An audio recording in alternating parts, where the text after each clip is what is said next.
Hello and welcome to Jay Talks Film. Today I'm dissecting an early 80s Tobe Hooper horror romp, The Funhouse.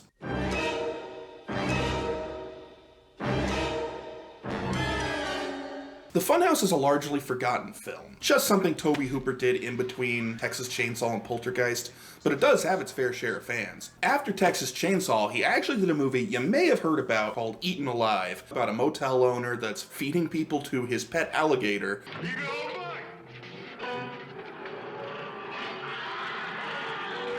For my first episode, I really wanted to do something that I had never seen before, because it was a lot of fun to jump in completely blind, and let me tell you, all of my preconceived notions were wrong. I believe every film has some value, and The Funhouse really does have its merits. There's certain aspects that I like quite a bit, but for the most part, I find it unfocused and underwhelming. It seems to not quite know what it wants to be, so it's sort of a little bit of everything. Critically, The Funhouse was a moderate success. Let's take a look at what critics have to say about this movie. The Funhouse is sitting at a 67% from critics on Rotten Tomatoes. Now, as you can see, it's a much lower 39% from general audience scores. Jake Wilson from The Age said, Tobe Hooper shows both his range and his thematic consistency in this luscious, morbid 1981 fairy tale. Dustin Putman from thefilmfile.com called The Funhouse an underrated gem, a mini masterpiece of frights and atmosphere. And Michael Gursky wrote for MovieWeb that The Funhouse is one of the 80s most unsung horror delights. I enjoyed the film to a degree. When I watched it, I didn't feel like I was completely wasting my time, but honestly, it's not a movie that I would recommend people necessarily go back and check out. With all of that said, I'm getting a little bit ahead of myself here. Let me take you through it and explain my perspective. So the movie actually opens on a really positive note. The musical score is great. It's big, bombastic, creepy carnival music. And on top of that, the way the credits roll is actually pretty cool. You have these images opening up and then closing again of these creepy carnival puppets and animatronics. Sets a really good tone.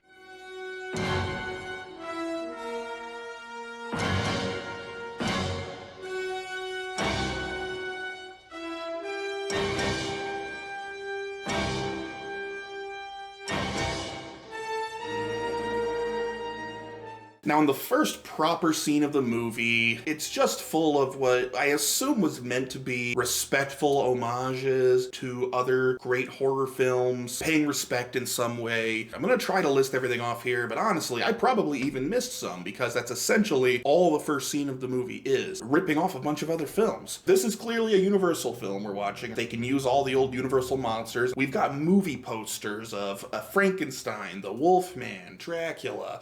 We see Bride of Frankenstein on TV. Then we're viewing from the killer cam. They even go so far as to put on a mask, grab a knife. We are literally just doing the opening to Halloween. If that wasn't on the nose enough, we then enter the bathroom where a young pretty woman is showering. He's going to walk in and stab her. We find out in a moment it's the little brother, this is the older sister. Then he stabs her in the shower and we are just doing Psycho.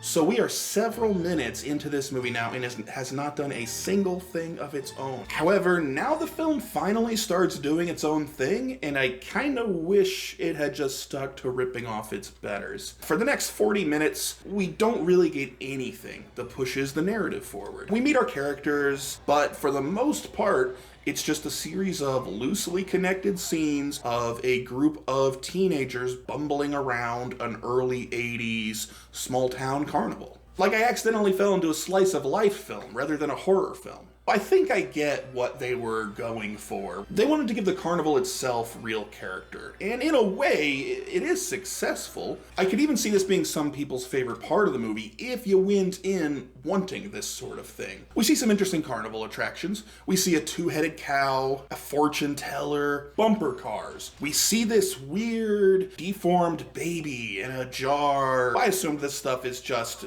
set dressing, essentially. The baby, at least, does turn out to be kind of relevant, with a really sort of subtle throwaway line later. I'll mention it when we get there. It sets the tone. It lets you learn a little bit about the carnival. I guess you get to know the characters a bit, but really, it's dull. This whole section is dull, and I don't feel that it really does anything to push the narrative forward. Well, another big weakness of this movie is I don't really like any of the main characters. Let's talk about the 4.5 leads in this film, and you're going to see what I mean when I say 4.5 in a moment. Our heroine is Amy, played by Elizabeth Barrage, best known for her role in Amadeus. She does a good job feeling down to earth. She has kind of some interesting inflections to her voice.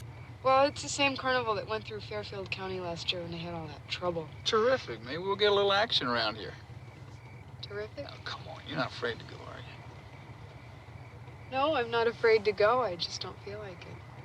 Besides, I sort of promised my father that we were going to the movies. Get about your old man. He's just trying to bum your evening. How can you say that? You don't even know my father.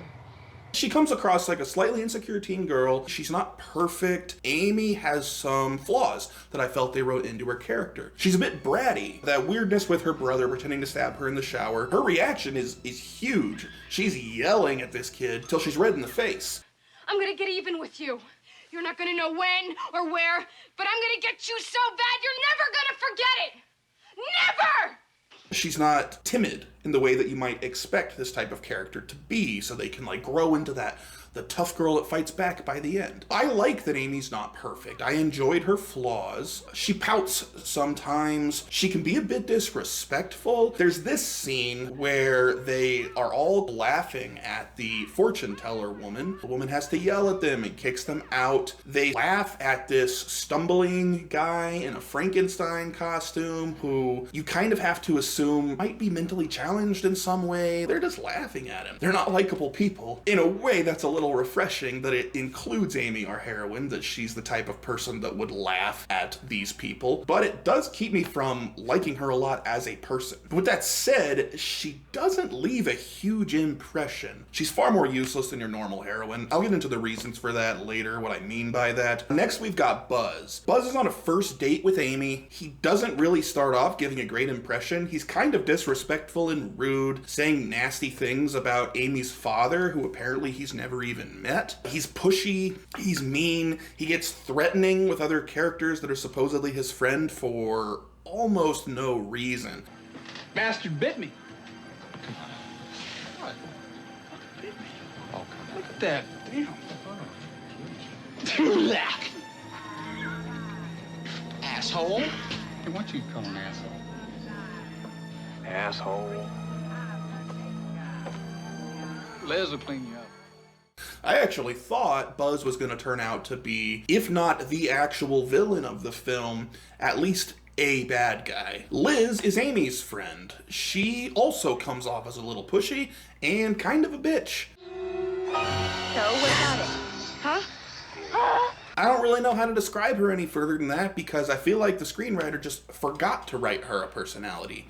Her personality is she's there. Then we have Richie. Now, when this started, I thought Richie was going to be the saving grace. I thought he was the one likable character in this movie. Everything Richie does makes things worse. Everything that goes wrong in the entire movie is almost exclusively Richie's fault. That said, he does feel a little bit more three-dimensional than the other characters. He loves weed. He's a pothead, but he's not written as purely a pothead. He seems kind of silly and fun, like he gets along with everyone. I really did like Richie early on. Most of this 40-minute section where nothing happens, at least Richie was there. Last we have the half-main character, Joey. Joey is Amy's little brother. I can't even figure out why he's even in the movie at all, but he gets a ton of screen time. Now, Joey is set up to be important from that very first scene, the one where he weirdly walks in on his showering sister with a clown mask on and pretends to stab her with a rubber knife. I timed it, by the way. He is pretending to stab her for 28 seconds. The fact that this goes on for 28 seconds makes it so much more awkward. Anyway, I don't want to dwell on that too much, because that's not the only reason that I hate Joey. Joey gets a ton of screen time for the rest of the movie, and it has nothing to do with the actual plot of the movie. Joey does not interact with any of the four main characters at all. So I'm actually going to take you through everything Joey does step by step right now to kind of give you an idea of how much time is taken up with him. So without further ado, here is Joey's entire story. He pretends to stab his showering sister. He's then told to go to bed. He sneaks out of the house in order to walk to the carnival by himself. Some guy in a truck pulls a gun on him for no reason.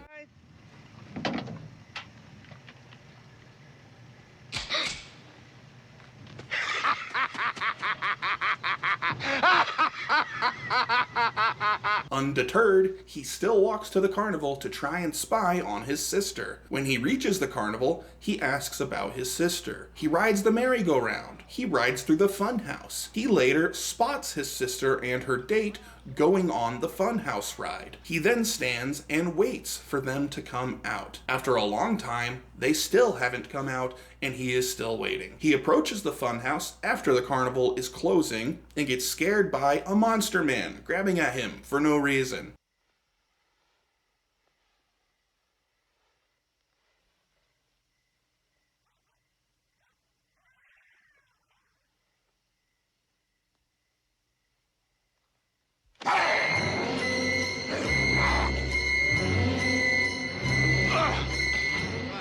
He runs away crying, and a creepy doctor helps him and calls his parents.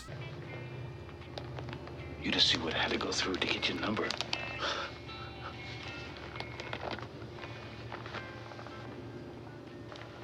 I washed him up real good.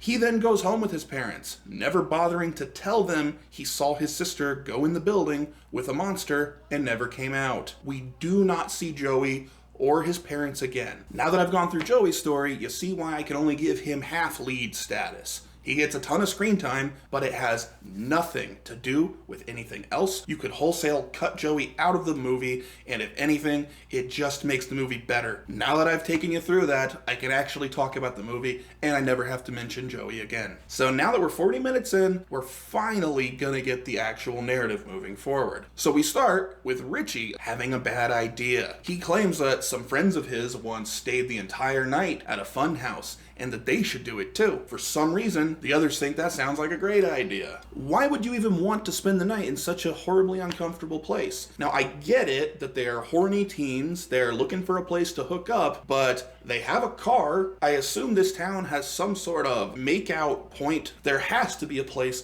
that is more comfortable to hook up than a dirty, gross carnival fun house. So we have this little scene where the girls are calling their parents to let them know that they're staying at their friend's house. Amy says she's staying at Liz's house. Liz says she's staying at Amy's house. You gotta wonder why the parents aren't a little more suspicious that they're going straight from this date to staying at their friend's house. If I was Amy's father, I'd tell her to keep it in her pants and come home. Let's talk about something that I really like about this movie. The funhouse itself looks great. I highly praise the set design and the lighting, and in fact, even stepping back to before they even enter the funhouse, the whole carnival looks great. I was a little afraid that once they went into the funhouse itself, that the movie might be too dark, but no, it's never an issue. Everything that needs to be lit so you can see it is well lit, at least the action that's framed that they want you to see.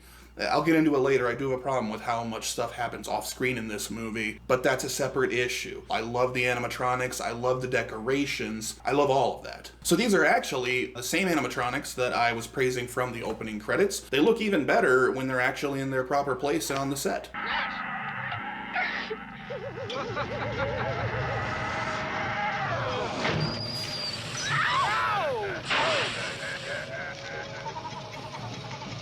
So as we're seeing this place, I was thinking to myself, there must be something supernatural going on in this movie, because you may have noticed, we are literally halfway through the movie at this point, and I have said nothing about the bad guy, the villain, the slasher, the monster, whatever it is. We don't know what it is. Nothing has happened halfway through the movie. Our heroes are in no danger whatsoever. The only danger in this entire movie was some random guy on the road pulling a shotgun out for little Joey.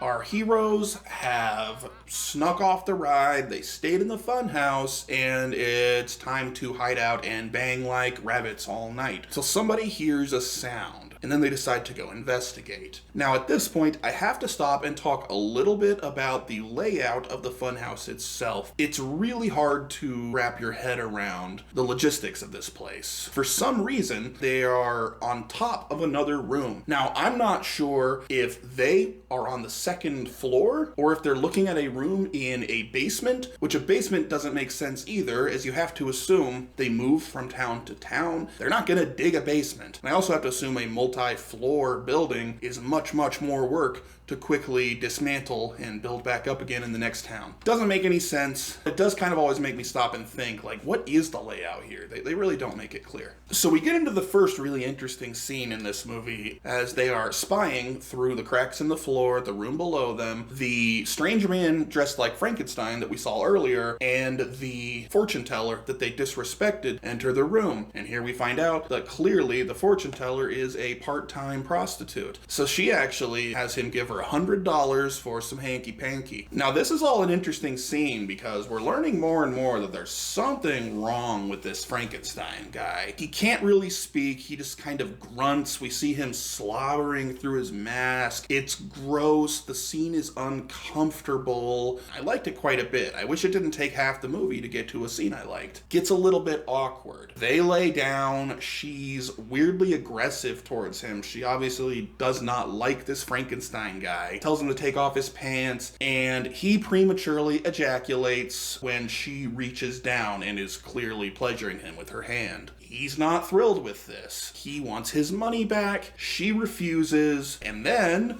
he murders her over the money. He loses his cool, he closes the door, and he strangles her to death.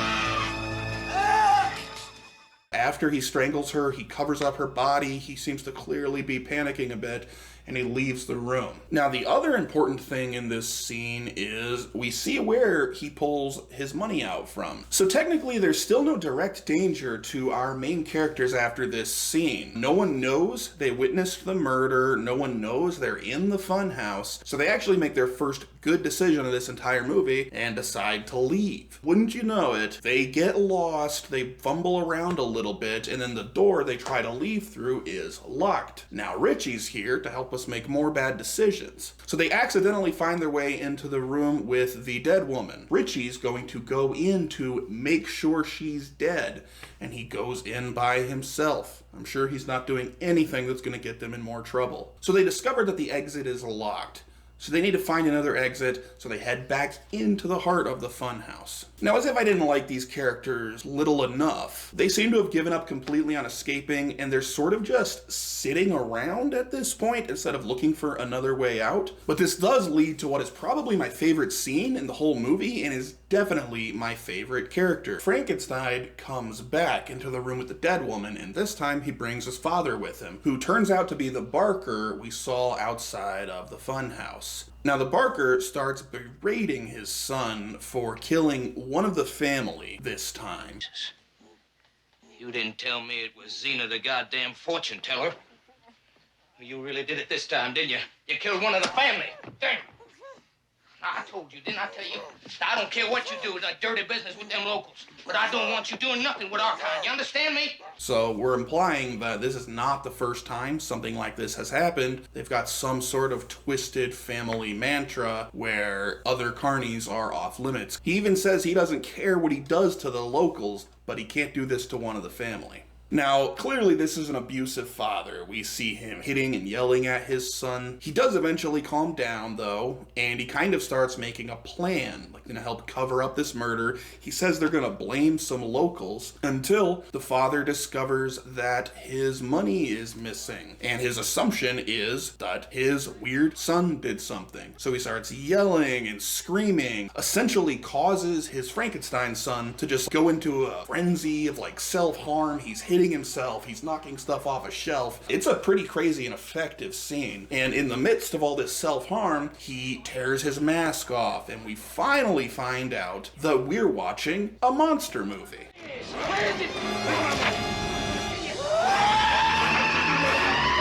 You tell me who got it. Come on. Now, when that mask finally comes off, the makeup for the monster is really good. Large fangs, a way too wide forehead that's kind of split in a way that it almost looks like he might have been a Siamese twin at some point that kind of fused together. He's got these spindly gray hairs, red eyes, and as I mentioned before that I like the lighting, it's generally lit in a way that keeps it looking real. They keep the illusion up very well. So in case you hadn't figured it out, Richie went in and stole the money when he was checking if the gypsy woman was dead. He saw this Frankenstein man literally murder someone minutes earlier over $100, so he decides to steal what is assumedly his entire life savings, as if this couldn't possibly go wrong. I told you everything is Richie's fault. It was Richie's idea to stay the night. Richie's the one that stole the money, and to top it off, Richie seals the deal with a little bit more stupidity when he drops his lighter through the cracks in the floor.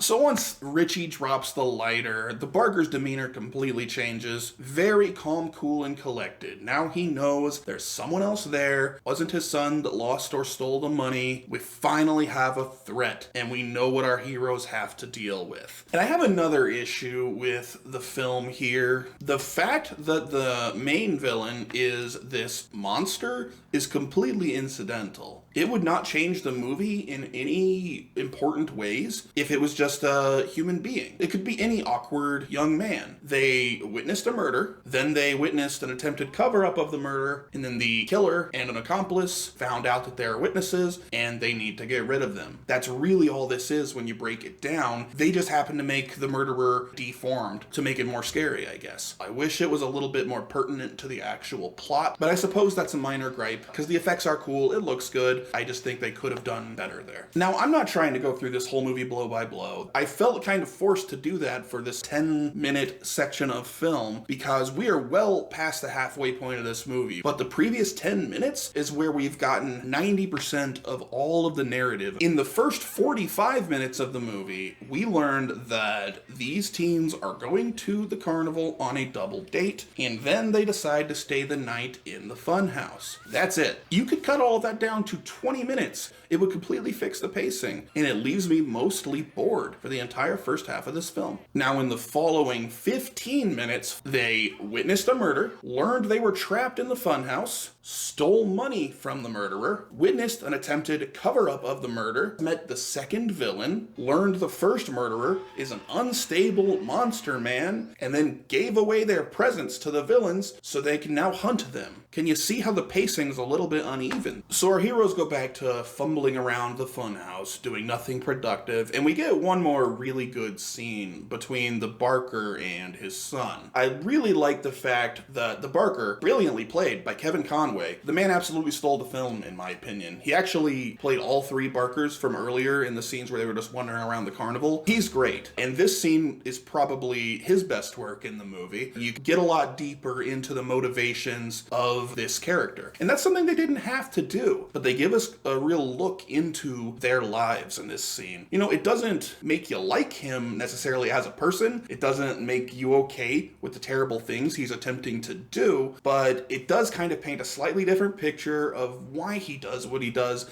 Your little brother Tad over there on display. I don't want that for you, boy. I don't want that for you. Now, come on. Come on, boy. Now, come on. If you just do this one last thing for me, one bad thing, and then we'll bury him and I'll take you fishing or anything you want. Just like we used to.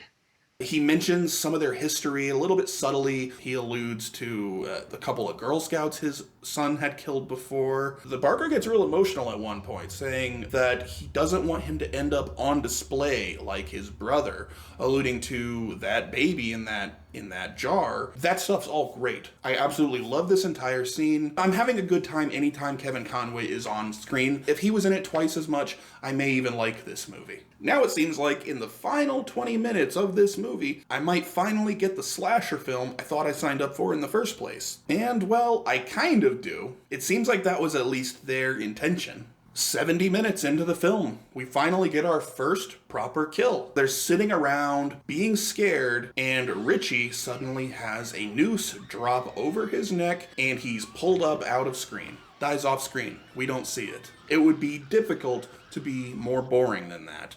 But they find a way. So in the next scene, we are being scared and upset over the assumed death of Richie. The acting is actually pretty good in this scene, though. These people know how to act scared. I believe their emotions. So we see what is very, very obviously Richie's body coming towards us. It was kind of hard to buy into it here when it is so obvious that it's Richie coming towards them the whole way. And then Buzz still manages to lose their best weapon by lodging it in his head. Like the killer was just gonna nonchalantly ride up on the Funhouse cart. This scene's kind of silly, but it was clearly done to set up what happens next. Liz does this weird, awkward trot to follow Richie's body. It's just very strangely shot, and then she falls through a trap door that separates her from the others, and this sets up our next kill. And I was actually feeling like, okay, this is the big one. This is going to be the cool kill, because there's this big industrial fan behind her. We see trash flying through this strange duct, and I'm thinking what any logical slasher film fan is thinking, oh, she's going in that fan. So they do one kind of interesting thing with this scene. Liz is aware that this is one very horny monster. Don't forget, she saw him with the fortune teller woman before, so she decides to seduce him. If she could stomach it, it's a really logical, fairly smart move.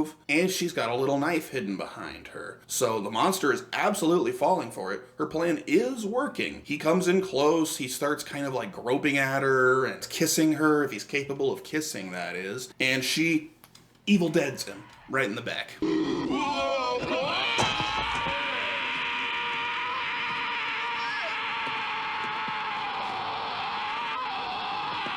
Now, the problem for her is, turns out getting stabbed just makes this monster mad. He then punches or claws her in the face or something repeatedly. I can't say for sure because, once again, it's off screen. So now both of our killings are technically off screen. I'm not quite sure why the killings are so tame, but that's what they do. They don't utilize the fan. We don't even really see it happen.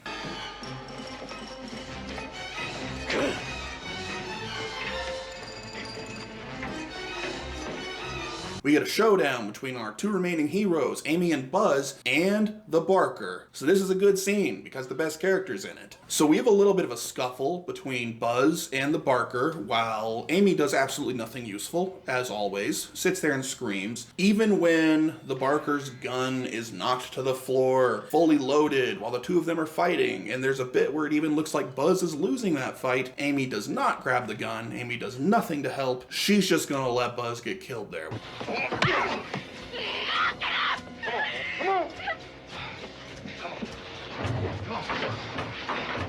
Luckily, Buzz manages to knock the Barker into this random broadsword.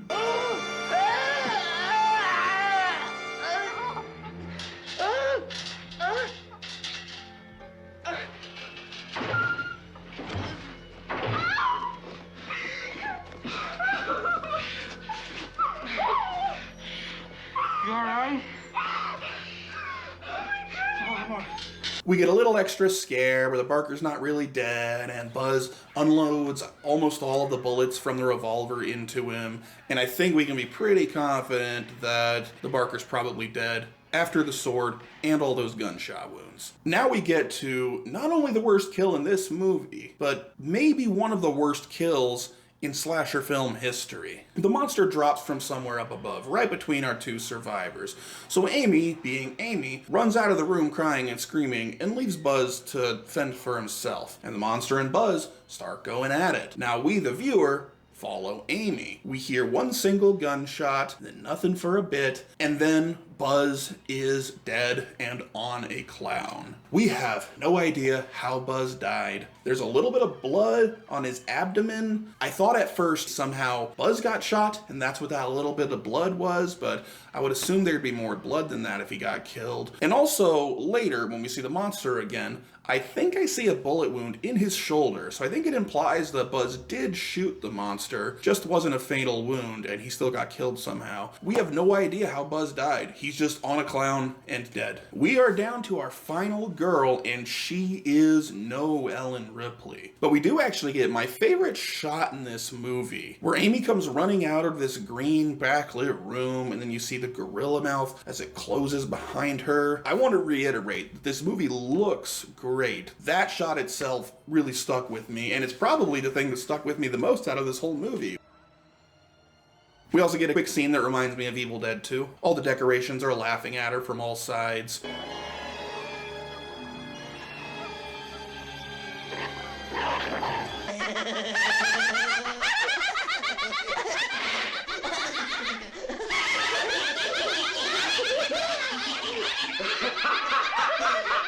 And that is the last time I'm gonna reference Evil Dead today.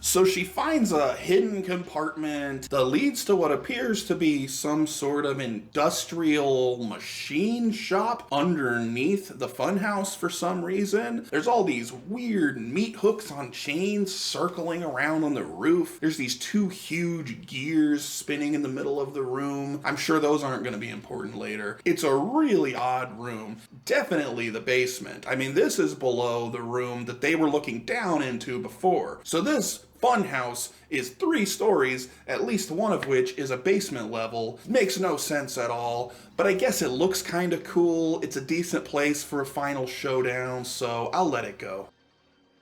The monster leaves Amy to just sort of crawl around in this room for a while. She doesn't come up with any plans. She isn't putting together some way to defeat him. She just kind of crawls from one side of the room to the other, having no idea what to do. And then he does finally eventually show up. And lucky for Amy, his entire plan seems to consist of standing still and screeching at her for a very long time.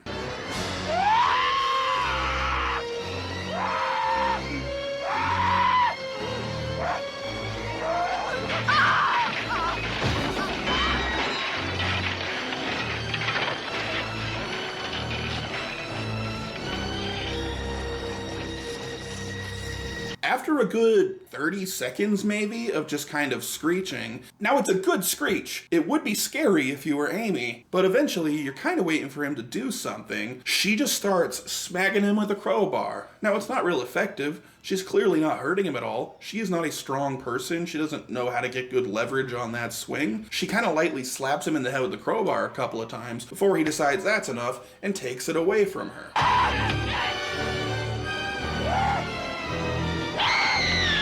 Now, lucky for Amy, when he takes it away, he immediately smacks it into the world's least stable electrical box, and he fries for a while. And then while he's frying, these random spinning meat hooks happen to hook him and start pulling him away.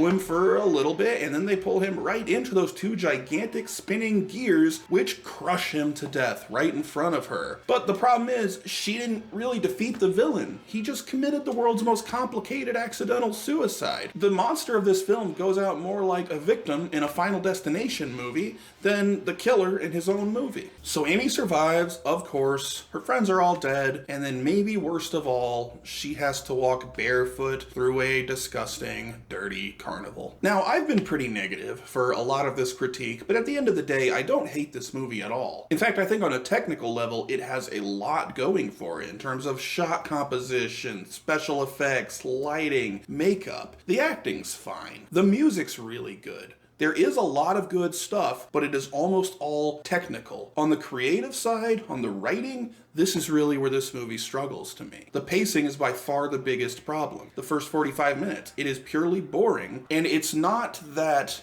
I have a problem with things being slow. It's that even once you know where it's all going, the entire first half feels like it does nothing to get it there. But that said, if you're a Tobe Hooper fan, you might get a kick out of seeing his first official studio film. Now, it's clearly not a huge budget film, but compared to his independent work he was doing before, that is pretty cool. And you gotta remember, I'm in the minority in my negative opinion on this, at least critically. A lot of critics look on this movie very fondly, and most of everything I've read up online has nothing but praise for this film. In fact, the critical reception of this movie is supposedly what got Tobe Hooper the director's chair for Poltergeist. Now Steven Spielberg crosses a frightening new threshold into a world within our own. Its form is revealed. There is definitely an audience for the Funhouse. I'm just not part of it. Now, if any of you out there think I've been unfair to this movie, or I was missing something, whatever the case may be, start a conversation in the comments. I'd love to hear what you have to say. I'd love to be given new ways to look at any movie that I critique. And if you have any suggestions for other films you'd like me to cover, let me know. I'd love to hear it. Thank you so much for watching. I hope you got something out of this critique, and I'll catch you next time.